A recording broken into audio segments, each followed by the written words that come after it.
Hey, Sean. Why did you pretend not to see me earlier? After 5 whole years and you ignore me like I don't even exist? Cold much? So it was you. I thought I noticed some woman hovering near me. Couldn't figure out why she looked vaguely familiar. Guess I didn't recognize you under all that makeup. You've changed. A lot. Not in a good way. Wow, still rude and tactless after all this time. Me? I recognized you right away. Still the same awkward, dull look, still dressing like you got lost on your way to the clearance rack. Tell me, still struggling to put your life back together? I haven't remarried yet, if that's what you're trying to get at, but yeah, I've been busy. After you cheated, divorced me, and left me financially gutted, I had a few things to deal with.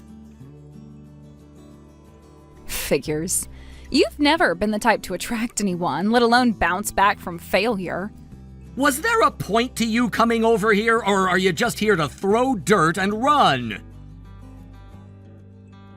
Oh, nothing important, really. I just saw you, of all people, snooping around that high-rise condo complex, and I thought, what the hell is he even doing here? You looked so out of place, I had to stop myself from laughing out loud. I was just checking the place out. Nothing strange about that. You? Looking at that building? Please. You don't actually think you can live there, do you? So what if I do? Wait, don't tell me. You seriously think you can afford to move into a luxury high-rise? Why not? Because it's laughable. Come on, you're you. There's no way. What are you going to do, be the doorman? Do you live there or something? Not in that building, no. But a friend of mine does. And I'm just across the street, actually, in a different tower. 46th floor. My boyfriend owns the unit. Pretty impressive, huh? Boyfriend? Would that be the same guy you cheated with? The one who helped end our marriage? Oh, him? Nah, that guy's long gone. He was cute, but broke as hell. I dumped him the moment I realized he had to take out loans to cover the alimony you demanded. I'm not into financial charity, you know. So he went into debt to cover your mistake and you tossed him aside like garbage. Not surprising, just sad. Look, I didn't ask him to pay. He did that on his own. And I didn't owe him loyalty after that. Now I'm with someone wealthy. No more broke boys for me. Wow, you really haven't changed at all, have you? And yet you thought you could live in that building? Come on, you can't afford that place. Be real. Again, why is that any of your business? Because I know you. Remember, I was your wife. I know what you earned. I know how you lived. You were scraping by even back then. No way you climbed enough to afford anything more than a studio and a walk-up. That was then. You don't know anything about my life now. Oh, please. What are you going to tell me? That you're some millionaire? Don't kid yourself. Even the lowest floors in that tower are out of your league. You'd need a rich girlfriend or a lottery win just to peek inside.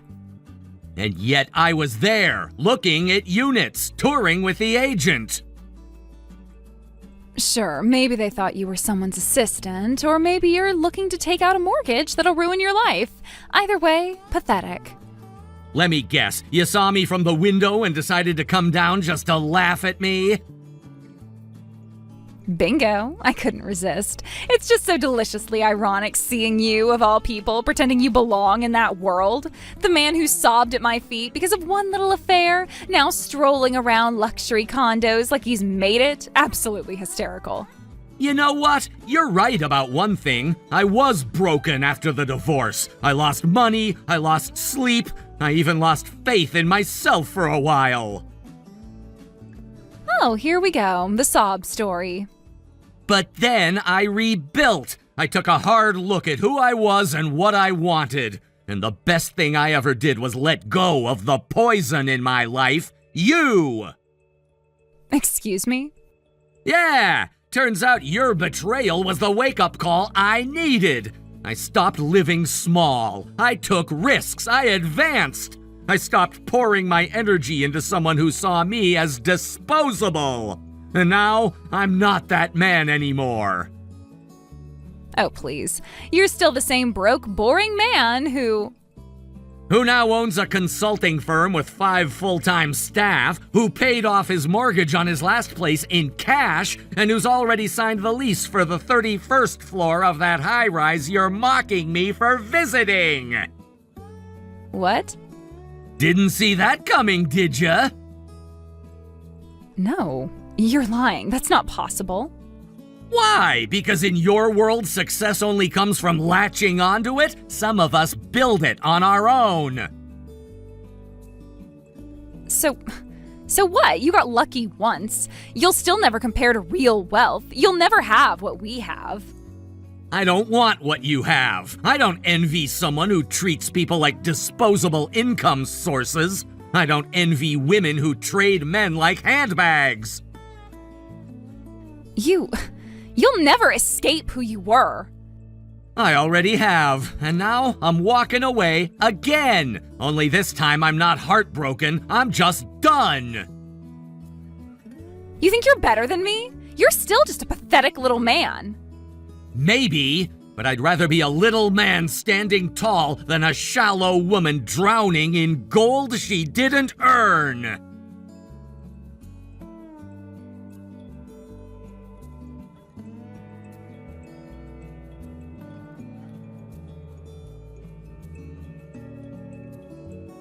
Hey, Sean, what the hell? Are you seriously back here again? What is this now? Another luxury tower tour? Again? You really need to give it a rest. You're honestly getting embarrassing. Oh, great, it's you again. Don't you have anything better to do? I was just passing through, but imagine my luck. Once again, I see you snooping around another tower you'll never afford. I had to come say hi. What's the deal, Sean? You stalking me or something now? Look, just to be clear, I am not interested in getting back together, okay? You seriously think I'd want you back? That's delusional! You flatter yourself way too much. It's gross! Oh? Then why haven't you blocked my number yet, Still holding out hope, are we? Because I don't know how. I'll ask my brother later. Unlike you, I don't spend all day figuring out how to micromanage exes. Still terrible with tech, I see. That's adorable. But seriously, stop this tower hopping fantasy. It's not happening. You're not fooling anyone. You can't afford to dream of a place like this. Me? I live up on the 46th floor, remember? Living the high life, being spoiled by my rich boyfriend. No rent, no stress. It's heaven. Soon I'll be a full-time housewife. Easy street, baby. But you don't belong here. Go back to wherever you came from. You're stinking up the lobby. Hate to ruin your gloating, but you might be the one leaving. Huh? What did you just say? You heard me. You and your boyfriend, you've been living together in that unit, right? But there's been no report filed with management about any cohabitation, and that's a breach of the lease. What are you talking about? In this tower, cohabiting needs to be formally declared to the management. Lease updates, ID registration, security access. It's all clearly written in the rules. Your boyfriend never updated the contract. So right now, you're technically squatting. Wait, hold on. How would you even know that? That's personal contract info. What, are you snooping through the system? Nope. I don't need to snoop, because I own this building. What? Yeah, this tower. That other one you saw me at last week and the one downtown. All 3 were passed to me as part of a family portfolio. I became partial owner a few months ago, and now I oversee contract compliance. You're kidding. You? The owner of this place? There's no way. That's a lie. Believe it or don't, doesn't matter. But go ahead, ask management who signed the lease compliance audits this quarter. You'll see my name. There's no way you have that kind of money. You used to make, what, $50K a year? Where'd you suddenly get the cash to buy multiple towers?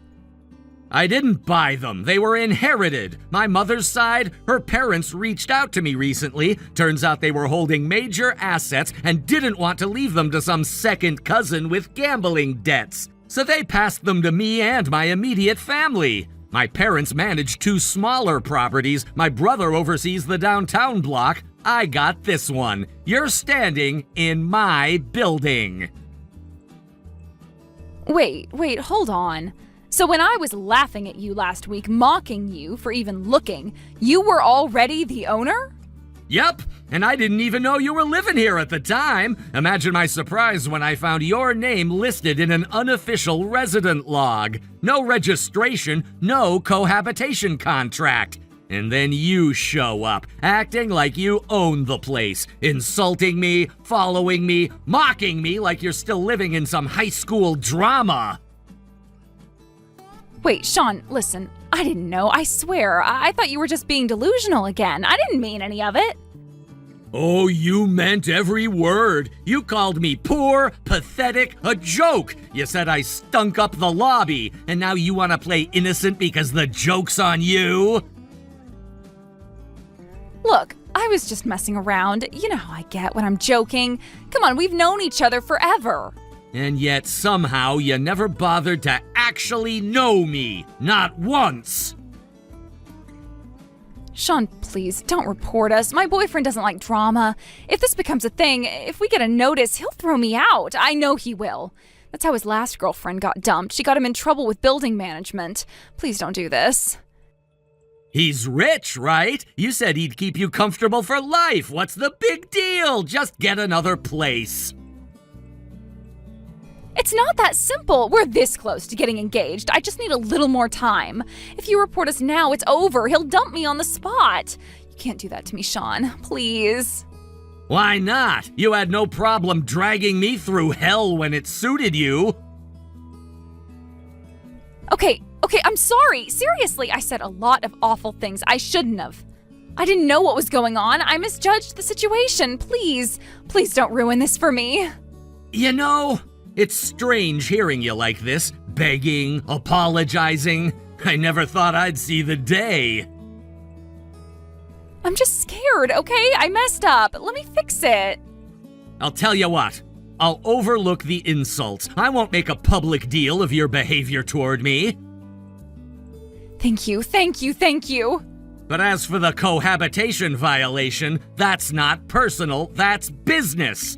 And I won't let a personal history cloud a professional decision. The report's already been submitted. You and your boyfriend will be contacted by management this week. You said you forgave me. For what you said, not for what you're doing. You've been breaking the rules, thinking no one's watching. But now you know better. Please, just delay it. A few weeks, a few days, anything. Let me talk to him. Figure out a plan. I'll fix the paperwork. I'll make it right. Not my problem. You had time. You chose arrogance. You mocked me to my face. Now the consequences are yours to deal with. Sean, please. You don't have to do this. And you didn't have to humiliate me, but you did. So no, I don't have to do anything for you anymore. We're done. You're really going to destroy my life over this? I didn't destroy anything. You did that all by yourself. Sean, wait, please, just... Don't contact me again. Next time you're seen loitering or violating the lease terms, it'll go straight to legal. This can't be happening. Welcome to reality.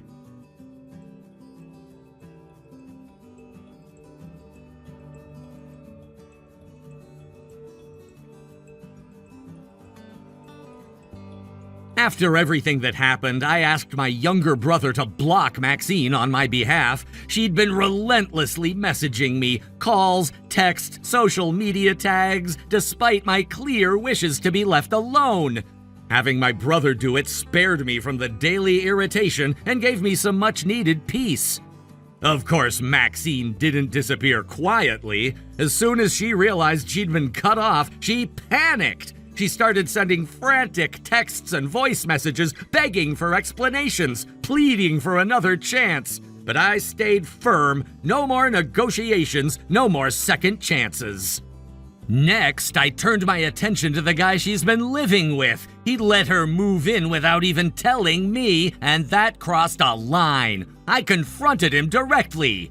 You can't just let her freeload under my roof without clearing it with me first. Either you formalize a proper lease in her name, or she needs to move out.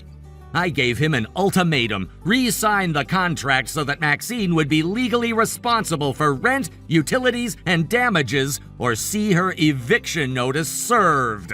When I mentioned eviction, he exploded. He shouted at her, turned to her in front of me, and snarled, "You told him about us living together behind my back? You fucking betrayed me!"